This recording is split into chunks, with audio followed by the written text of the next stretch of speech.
দুপুরবেলায় আমি আর সম একটু মাঠের দিকে ঘড়ি উড়াতে আসি। মাঠে কাকিমা আমাকে দেখতে পেয়ে বলে, ওই আমাদের ধান বয়ে দিবি?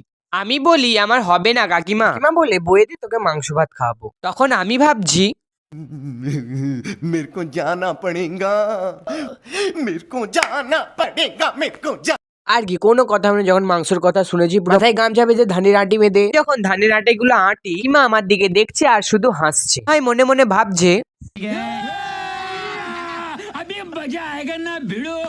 কাকিমা আমার মাথায় তুলে দিচ্ছে আর আমি শুধু ভ্যানে যেয়ে লোড করছি। আমি না, আমার সাথে দুটো মেয়েও ছিল। মাংসের কথা যেই বলেছে আমার পুরো দমে স্পিড বেড়ে গেছে, ধানের বোঝা বইছি আর মনে মনে ভাবছি কখন যে রাত্রিটা হবে কাকিমার বাড়িতে যে বেশ করে কবজি ডুবিয়ে খাবো।